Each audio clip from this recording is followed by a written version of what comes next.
it takes 3 months for the follicle to mature and the egg to ovulate. So in that 3-month period, if you change the picture of your ovaries, you really improve the insulin resistance, reduce the inflammation, then you have a healthier ovulation, a healthier egg. Doctor said you got PCOS. Now go on, girl, just lose some weight. Till I took the symptoms into my own hands and reversed them naturally.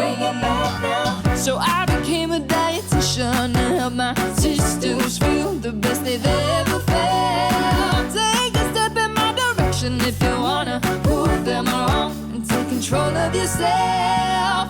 Join a sister and a mister. Before we get started with today's episode, there's an important question we have to ask. Is anybody else watching Suits? We just finished season 7, and guess who left? Rachel Zane, aka Meghan Markle, or I think the other way around. Meghan Markle is gone from the show, and so is Mike Ross. I've completely lost interest. I have lost interest until Donna and Harvey get together. I'm over it. Well, we have 2 seasons to go, so we have to finish the 2 seasons. I'm sure Seriously. It's just too obvious now. Donna and Harvey will get together, and then we'll see what happens to everybody else. Sirak likes to fast forward through the good parts, like the juicy romantic parts, but now I don't let him anymore. And you definitely won't be in the next season. Because it's so cheesy. You know, you know how it is. In these shows, they're just staring at each other and saying very unrealistic things.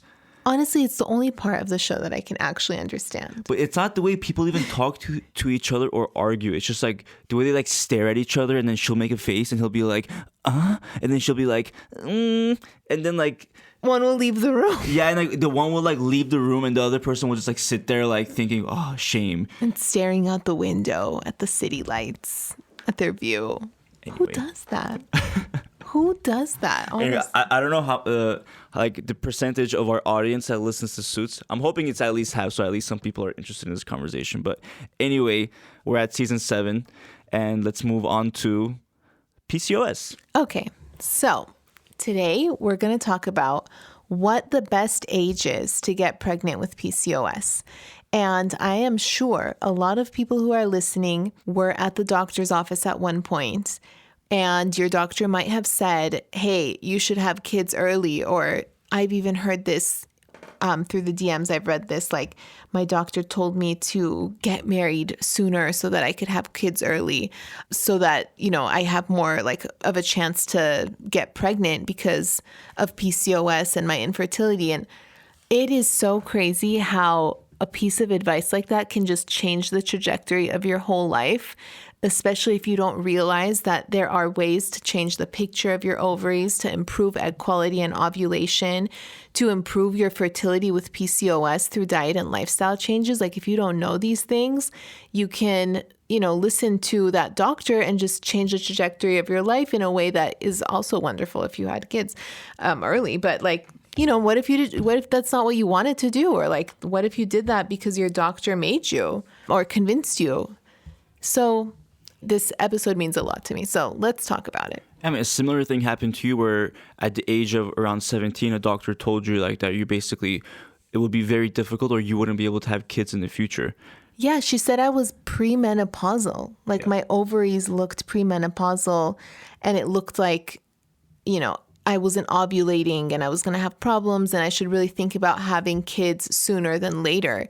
And then after I reversed my PCOS, a doctor was like, oh, you're as fertile as a salmon swimming upstream. She made a joke. And I was like, that's hilarious, because a few years ago, that's absolutely the opposite of what I was told. Yeah. Isn't that crazy though? How one doctor can tell you something that can change the entire trajectory of your life. Yeah. It can force you into a decision or make you feel very depressed and feel hopeless and so forth.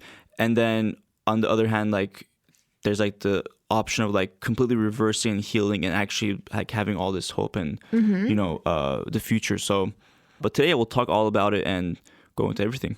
What if I married someone else because I was in such a rush to have kids and settle down, and I chose the wrong partner in life? Could you imagine? These things could happen if you think about it. Yeah.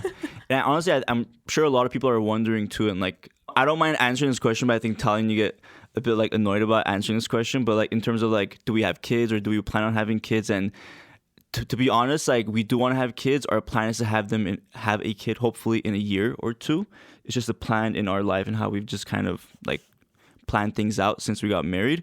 So yeah. I mean, since this is a podcast, I feel like it's more private than Instagram. So I'm like, okay with talking about That's true, things yeah. like this. Yeah. Usually on Instagram, I'm like, why are people asking me this? Like, I'm not going to publicize my life plans. Yeah. But hey, if you're it's on this also podcast. rude too. Yeah, it can be rude too, because if you ask someone and what if like they are trying. What if they are trying? And they're not able to, and like it's like the wrong thing to ask, you know, like Horrible. It's a horrible question. that's not the situation for us, but it could be for a lot of people. So that's why I feel like, you know, it's kind of a weird question to ask, but Yeah. hey, on the podcast, like Talian said, we're okay with. I'm being okay. more You're personal. basically in our bedroom right now where we're recording. So hey, we can talk about it. I want to have kids later.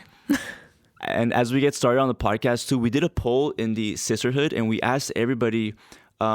This was a question for the sisters in this group who have been pregnant. What age did you conceive? And we'll go from least to most. So 6% said 35 to 40.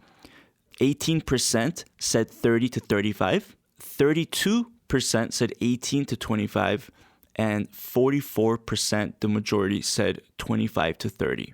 These aren't really surprising numbers because 25 to 30 is like prime time.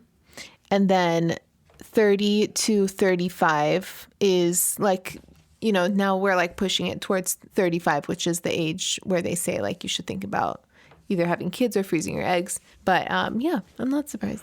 And I bet you these percentages are changing with every year, because I feel like more people are having children around 30 to 35 just because of school, how long like sometimes school can take for certain careers, and also, you know, life like working and actually being able to be comfortable in your life to have kids. And, you know, like why have Especially in kids early on California. if you don't want to either, you know? Yeah, exactly. You know, trying to buy a house or an apartment or stabilize your life is like not easy these days, especially in California. Yeah. Okay. Well, before we get started with basically the episode and like what we're going to cover, we do have some wins of the week. So today's win is from Zomaira Vega from the Sisterhood. Tanya, do you want to read her message? Sure. She says, "Hi, I'm new to the Sisterhood. I joined the app in July, but didn't get around joining the Facebook group until now. The Sisterhood app has literally changed my life. I was diagnosed back in high school and was put on birth control early. I had really bad mood swings and I was always sleepy, and everyone thought it was just the teenage attitude, but I literally felt so irritable even with myself. And later I found out that because it has side effects and PCOS has symptoms I didn't know about.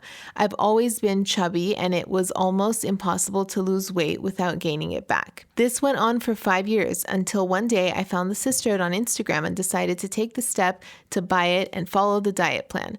First week, I had already felt so much better. Everyone noticed my mood improved and I was no longer hungry and sleepy all the time. Fast forward to 3 months, I joined the gym to do slow-weighted workouts, still following the diet plan, and I am down 15 pounds. I also lost a few inches off my PCOS belly, which has been my biggest insecurity since forever. I'm so grateful I got to come around your page and learn how to start living again at the age of 25. Wow. Amazing. Oh, that's great. And I'm so glad that you were able to do this at an early age of 25, honestly. Yeah. That's wonderful. Yeah, great job taking those steps, Samara. We're so happy and so proud of you. And yeah, keep going. You're doing great. Keep it up, girl. Yes. Go. Always here Go. for you.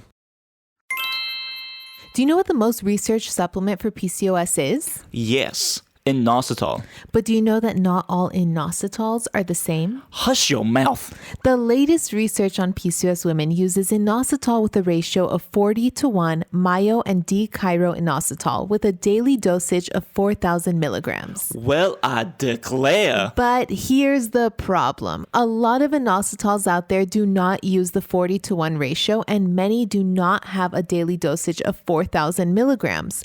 So that 1 month supply of inositol you bought may last half the time if you take the clinical dosage. Heavens to Betsy. Well, hold your horses, cowboy. That's why I love Ovasitol. It comes in a ratio of 40:1 myo and D-chiro-inositol, and it provides a daily dosage of 4,000 milligrams. It also comes in a 3-month supply. And best of all, it's the only NSF certified 40:1 inositol, so you know that it's been third-party tested for purity and accuracy. Well, butter my backside and call me a biscuit. Head over to ovafit.org to order your Ovasitol today with our special 15% off promo. You can also find the link in the show description. Well, I declare. Okay, that's enough. Thank God, I'm out of phrases. All right, well, Tanya, kick us off on this episode. Okay, so one of the most common symptoms of PCOS is infertility, and it's one of the most difficult side effects for women with PCOS. It can really get into your head. It can really make you feel like your body is broken, and so many different factors that play into making us feel like it was our fault, which is insane. And we'll get to that right now. And also age is another factor that can work against us when trying to conceive.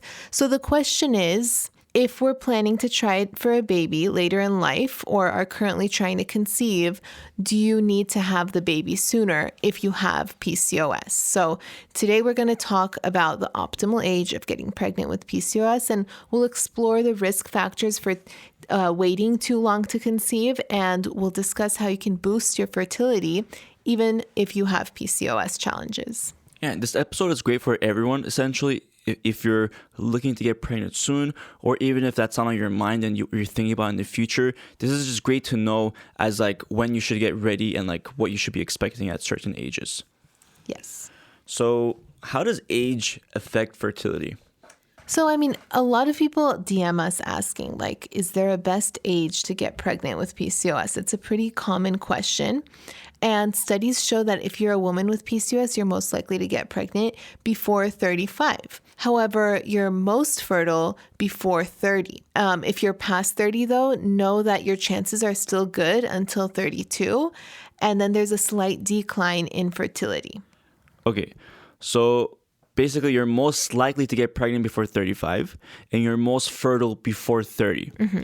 And then after about 32, there starts to be a slight decline. It doesn't mean that after 32, okay, you're no longer fertile. It just means after 32, essentially, it starts to decline a little bit. Yes. Yeah. And then after 37, there's a sharper decline. So if you're planning to have kids, you definitely want to try to get your pregnancy journey before 37. But hey, Kourtney Kardashian's pregnant at 44. So I mean, my mom had me when she was 41. So all is possible. And my mom had me at like 37. So it, you know. Wow. We're both both are, yeah. That's why we're so weird together. Yeah. Okay, so the ideal age is, before 32. And there are a lot of other factors that contribute to your readiness to have a baby when it comes to PCOS. So if you find yourself past the recommended age, don't give up. There are fertility specialists and there are diet and lifestyle changes as well that are immense fertility tips that can really help you ovulate and really change the picture of your ovaries, like I said earlier. Mm-hmm. Yeah. So, as we age, our bodies age too, and so do our eggs and ovaries, and aging and infertility. It's inevitable. That's just part of human nature. But PCOS kind of like makes it even more challenging sometimes. Yeah, I mean, there's like a fixed number of eggs when a woman is born, and they decrease as you age. And I guess the eggs that remain later in life have a much greater chance of containing abnormal chromosomes as well. Mm-hmm. So basically, like those eggs, the older they are, the higher chance of abnormal chromosomes. So your pregnancy all around has a greater risk of complications if you're over 35, especially if you have unmanaged PCOS and insulin resistance. But the key word here is unmanaged. So if you're managing your PCOS, diet, lifestyle, you're managing your insulin resistance, it doesn't mean that you're at that like greater risk of complication. Yeah, if you've been managing it for a while, you probably wouldn't undergo some of the problems that women who are really insulin resistant can undergo with PCOS, like preeclampsia, gestational diabetes, high blood pressure, premature birth, painful labor, and so much more. So insulin resistance can really play a role in these very challenging complications with pregnancy. So it's always good to get a head start in managing that. And, we talk about insulin resistance a lot in so many episodes, and we can go over some of the things that can help with insulin resistance now. But yeah, it definitely can cause things like preeclampsia. So do you know what preeclampsia is? Kim Kardashian had it. I can explain it. Go for it, please. Okay, preeclampsia is, it originates in the placenta where the organ does not implant or develop properly. And then insulin resistance can disrupt the normal development and function of the placenta and contribute to preeclampsia, which is when you have high blood pressure and it affects like the health of the baby. Yeah. So I don't want to scare anyone, but it's just important to understand that there are risks here. Yeah, I mean, the information is really valuable to know, just like when we talk about anything for that matter. But it's also good to know too, like if you feel like your PCOS is unmanaged, don't let this scare you, because it can take as little as 3 months to change the picture of your ovaries and your eggs, just because every 3 months, that's how often you release an egg. So when you're or that's how long it takes for the egg to mature. Yes. Like the follicle to mature and the egg to be released. But every month we ovulate and release the egg. Sorry, that's what I meant. Yeah. Can you say it again? Because I want to make sure that we got that right, because I said it wrong. It takes 3 months for the follicle to mature and the egg to ovulate. So in that 3-month period, if you change the picture of your ovaries, you really improve the insulin resistance, reduce the inflammation, then you have a healthier ovulation, a healthier egg. And that's basically like a brief synopsis of all the things that are going on like in that 3-month period. But we do ovulate like every month and all that. But when you look at things like Ovasitol, like it comes in a 3-month supply because that's how long it takes to have that egg mature, like from follicle to egg and ovulation. And that's the period of time that's really important to maintain like a healthy environment for that to happen. So that's why Ovasitol is a 3-month supply. It improves egg quality and ovulation and insulin resistance and all the things we're talking about. Well, thank you for explaining that, because I wanted to make sure I didn't bro science that for a second and mansplained it, because I felt terrible that I got that wrong. You don't do that. I know, but like, that's like a big thing to make sure I get it right. So, but yeah, so that's the thing though. Every 3 months you can change the quality of the egg and essentially like the picture of your ovaries. Yes. So like that's why it's not like it takes very, very long. Like 3 months, of course, is not a very short period amount of time, but it is manageable to completely change the outlook. Yeah. The hardest part is like lifestyle change for most people is not like a cold turkey, let me just like do everything at once tomorrow. For some people it is, because, they're at their wit's end and they're like, I'll do anything. And then you tell them 10 things and they do them, But then some people are like, oh, that's so hard. Like, let me try. I have other priorities. And that totally makes sense. And that's why typically you wouldn't see someone like reverse their PCOS in 3 months. But if you really like nail the root issues that are driving your PCOS and do everything to a T, you can really like change the picture of your ovaries. But no one's expecting you to do that. PCOS is a lifelong thing. If it takes time, it takes time. Eventually you'll figure it out. And that's, what we see in the sisterhood. People are doing the best they can. We're always cheering each other on. No matter what, every little win counts, because no one's perfect. You're not going to just like turn around and do like 10, 15 different lifestyle changes tomorrow. Yeah. It's like hard enough to get me to like go on a walk every day. Like, I know. And like we can talk about some ways to optimize fertility as well, but please always make sure to consult your doctor and work with your doctor one-on-one. These are just tips. We're not here to like guide you through getting pregnant or, your pregnancy. Mm-hmm. Just know to like, please always like work with your doctor one-on-one to know the best practice for you to, Yeah, achieve. Absolutely. I mean, we are diet and lifestyle people. We are not like sitting here telling you what to do on your fertility journey, but we know what can really help. And speaking of things that can help, I want to touch on weight loss, because a lot of times when we're diagnosed with PCOS, and I saw this in like a TV show.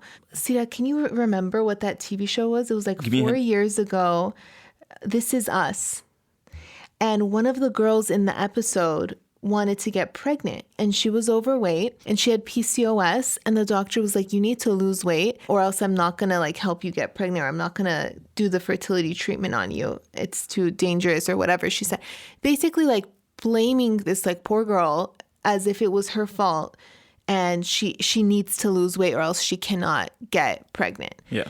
And you know, the whole episode like misconstrued the way that you approach PCOS weight loss and fertility altogether. In the show, was it supporting her, like putting her in like the... No, it was just like showing her like crying and like upset with her husband, like trying to get pregnant and stuff, and just like feeling really like bad about her body and herself. And yeah. I mean, it is a good way to spread awareness about that because it's happening to so many women. Yeah, but like I wish that they had the knowledge to talk about how like your hormonal imbalance makes it harder for you to lose weight, and it makes it harder for you to be fertile. And so what can we do to improve your hormonal imbalance so that you can naturally lose weight? And that was absolutely not the approach in the TV show. And that's not the approach for most doctors. And most women leave the doctor's office feeling like, oh my gosh, I'm not getting pregnant because I'm overweight. You know, and then I don't know what to do. How do I lose this weight? And then they try all these, you know, crazy things that may work or temporarily or may not work at all and just be really distressing. And everything that we say, my point is, everything that we say is to heal hormonal imbalance so you can naturally lose weight. And at the same time, you will improve your fertility. So, I mean, let that be known for anyone who has felt this way when they tried to get pregnant and maybe, you know, weight loss was like an issue or a topic of conversation that made you feel really bad when you left the doctor's office. Very well said, babe. Very well said. Yeah, well, I say these things. I feel like I stole the show here with this podcast. No, this is your show. What are you talking about? Stole the show. This is your show. I know, but usually we both talk. But I feel like I'm just really passionate about this subject. The show is called The Sister and her husband, you know? I got over there. That's not true. I would not be this entertaining if it wasn't both of us. I'll tell you that much. We have fun doing it together. So I'd be so boring. I'd be like droning on and on about science. No, maybe people want just that, you know? You're just droning on and on and on. You can't get out of this. This is me trying to get out of the podcast. You're not going to ditch me for your... I'm kidding. For your fantasy football podcast that you're doing with your friend. We haven't even talked about that. Sirak's doing a fantasy football podcast with his friend. I mean, we have no listeners. Like, how you have 50 listeners. 50 downloads. And okay, that's a lot. I mean, yeah, it's just for anyone. Like, we started. Who are these people? We started a fantasy podcast like 2-3 weeks ago. Me and my friend. It's called Huddle Up. Tell your spouses if you like football. Yeah, I mean, it's just like something. Honestly, it's just for fun. Like, we don't make anything from it. Obviously, like. It's just fun. We don't make anything from this podcast either. That's not the point. But like, I mean, like, it's just like for fun, and it's just for like, you know, just to do it for talk about fantasy football. And like, we have 50 downloads. Yeah. I don't know how. We'll see how that goes. I mean, friends, I'm assuming. Well, Sirak, you're entertaining, and you know a lot about football. And it's nice to hear. I left the podcast. I left PCOS weight loss, and I just did a whole fantasy football thing on my own. Don't even joke about stupid things like that. I got picked up by ESPN. You see me on ESPN, like, with a suit. And then you start talking about PCOS on ESPN to spread awareness. It's like the Olympics, and I talk about these women have high testosterone. Remember, like, your post, how you talked about, what was it, like... a certain percentage of women in the Olympics have high testosterone. And I bring that up on live on, like, NBC. I'm like, so according to the study... That post always goes viral, too. I mean, people are really interested in that. And obviously, it's very interesting because... It's okay. Let's move on with that. The topic of the episode. I'm just saying, PCOS is a superpower. Just a little bit of extra testosterone can make you stronger, more resilient, leader. And you know, if you can hone in on it and not let it like control your life and run rampant, then you could be fertile and lose weight and all kinds of things with your symptoms getting better. So, anyways, so back to the point. back to fertility, and I think we're about to get into like some tips. Why people talk about weight loss. Yeah, so I feel like I covered that really well. So I'm just going to move on from that. So in terms of weight loss and managing PCOS, So here are some tips that you've heard us say before, but we'll say it again because we always like to leave you with actionable steps after the podcast. Yep. Here are some tips that can help improve your fertility and help improve weight loss as well because they're targeting hormone health. So the first one, of course, is reducing stress. Stress can put you in a blood sugar roller coaster and make insulin resistance worse, which in turn creates high testosterone and harms your fertility. Obviously, life can be stressful, but stress management is very important. So also quality sleep, making sure that you're getting good sleep, not like staring at the blue light and like, making your melatonin go down. And that's not just for fatigue or like improving like levels of stress. It's actually for also improving your insulin resistance, because when you get like bad quality sleep, it can worsen your insulin resistance by up to like 30 to 40%. Yeah. So that means like that can lead to you feeling fatigued throughout the day or easily gaining weight and things like that. So definitely prioritize quality sleep. Yes. And then next is getting in more movement. Now, that's not because I'm saying move more so you can lose weight. I'm saying it because it helps, like walking helps with reducing your stress hormones and improving insulin sensitivity. Making sure you walk after your meal so that it can help with your blood sugar control, or doing slow weighted workouts so that you're not pumping the stress hormones by doing intense workouts, and you're lifting weights, which is so much better for insulin sensitivity. So yes, more movement, better. Yes. And then my favorite. And then an anti-inflammatory diet, essentially going gluten and dairy free. So going with an anti-inflammatory diet, it can help you reduce insulin resistance, help it make it easier to lose weight, and support like that proper hormone balance. So we always talk about trying to go gluten and dairy free for 30 days to see if it's right for you, to see if it improves symptoms like bloat, headaches, like the water retention, or like that when you retain on that weight easily. Exactly. And also how dairy increases androgen levels. So the more androgen male hormones you have, the harder it is to ovulate. So think of it this way, like just try to go dairy free for 30 days and see if that affects, and of course gluten free, and see if that affects your PCOS symptoms and also your fertility and ovulation journey. I would say 90 days, sorry, but we always say 30, but I really mean 90. And there's a lot of great supplements and vitamins out there that can help with improving fertility. So like one of the most studied one for specifically women with PCOS is coenzyme Q10. And of course, we all know inositol, aka Ovasitol as well. Vitamin D is a huge precursor to fertility, as well as omega-3. All of these are really beneficial, and like folate as well is a really good option. All of these are a really good part of like a prenatal supplement regimen. And we have it all linked. And last but not least, tracking your cycles. This will help you figure out if you're ovulating. So some people find it helpful to use like ovulation test strips, basal body thermometers, like an app to help you track your ovulation and your period. Some apps are like Natural Cycles, the Flow app, and then there's one called Ovaya. I haven't used that one before, but anyways, there's a ton of options. If you want to track other things, you can use our app too. Or you can use our app. Yeah. Like, I'll be honest, like our period tracker is not the best right now. We're trying to improve it. But in terms of all the other trackers, we've like made them like the best of the best. So definitely. In terms of the lifestyle changes that we discussed here, you can track those using our app and make sure, and it will help you see your level of consistency. It will help you track how you feel while you're doing these lifestyle changes.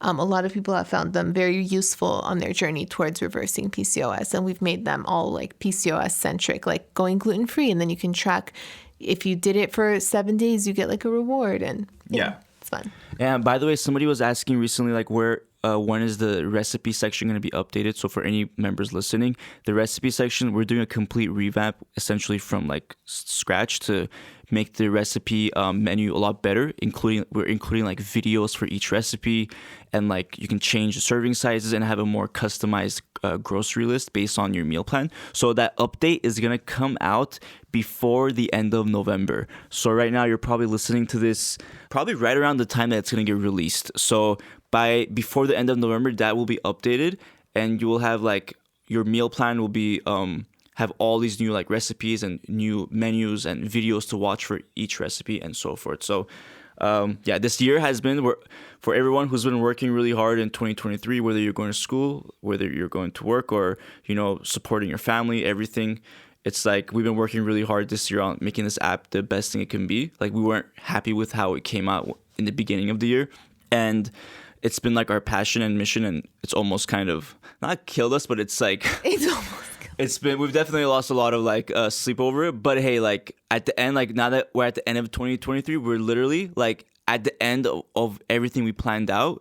The recipe section being the last, and it's all been part of like giving you sisters exactly like what you need to, or like what you're looking for, like to cut out the confusion, to essentially like not go through the things that Tani went through for 10 years trying to figure out PCOS. Like we basically cut it down to everything you can listen to or follow in an app and learn, and like workouts, recipes, like everything. So One-stop shop. We just sent an email out, and sisters left reviews, and they're so sweet. They're like such wonderful reviews. It means so much to us, because I feel like a year ago when the app wasn't like fully done, I feel like people wouldn't have posted those reviews. I highly recommend, like, if you've ever like thought about downloading the app or just like been like, I wonder if it's good or not, just like go to the reviews and read the most recent reviews, just because all those reviews like are, like based on like how the app has been the last like 6 months. Just like take a look, and I hope like you'll see that there's a lot of people that are benefiting from it, and if it's ever the right time for you, we hope you consider it. But for the conclusion of the episode about fertility, Yes, I truly wish everyone who's listening has a healthy, happy pregnancy. Even if you feel like the odds are stacked against you, don't throw in the towel. There are lots of ways you can naturally reverse your PCOS and increase your odds of conceiving and improve your ovulation. So we are here for it. We will cheer you on every step of the way, especially if you join the sisterhood. We can chat in the Facebook group and hear all about your journey and answer your questions. by the way, in the recipe section, we'll have categories like pre-workout snacks or 20-minute prep quick meals or things like that. So you'll just like put the tag and it'll show you everything you can make in the next 5 minutes, or for breakfast, lunch, dinner, all that kind of jazz. So stay tuned. Should we talk about the other project we're working on? What? The tea? The most requested thing that we've ever been requested. Okay. What is it? Spearmint tea. You guys, honestly, who knew that it was this hard to find spearmint tea? Like, when you go to like Whole Foods, there's like one company that has like spearmint tea. It's actually like really not everywhere. Like specifically spearmint. I see mint, but I don't always see spearmint. Yeah, so it's a little bit hard to find. And people tell us too, like, I can't find spearmint. Yeah, and then I'm like, I don't know, grow it. Like, what I don't know what to tell you. But we found it. Oh, we found it, girl. Found a couple of sources. Now it's time to test them out and see how it goes. So we have some time to go, so we'll keep everybody updated. I just want everyone to know this is all on Sirak's shoulders. He's the one communicating with all of the people, the warehouses and stuff, to find the right one, the right fit for us. And he's been working every single night, searching near and far, while I do other things. And it's all on your shoulders, Sirak. So the sooner it comes out, the better for all of us. No pressure at all. Just kidding. All right. Well, I guess it's time for us to go live now. All right. With our influencer life, recording a podcast, going live. I mean. Well, this was fun, sisters. We hope everybody has a great rest of their week. And until next time, we hope you take care. Talk to you soon. Bye. Bye. What if you had an app for PCOS that could tell you what to eat, when to work out, and how to track your goals every day? Introducing the Sisterhood app. Not only does the Sisterhood app give you access to the largest community of women with PCOS, but it also provides you with a daily PCOS plan. Your daily PCOS plan tells you exactly what to eat for each meal of the day. It's like having me as a dietitian in your pocket. It also sends you a notification when it's time to work out, and it provides step-by-step videos to help you reverse your biggest PCOS symptoms. You also get access to 100 plus gluten and dairy-free recipes, the 5 Steps to PCOS Weight Loss Masterclass, and a full PCOS-friendly workout library to choose from. But let's not forget the most crucial component of PCOS weight loss, the support. You're not alone. In the sisterhood, you become part of the largest community of PCOS women where you can chat with us in our private Facebook group. Sirak, myself, and your fellow sisters are in there every day to answer your questions and support you along the way. So what are you waiting for? You can head over to the App Store and search Sisterhood or click the link in the description to get started today. See you in there.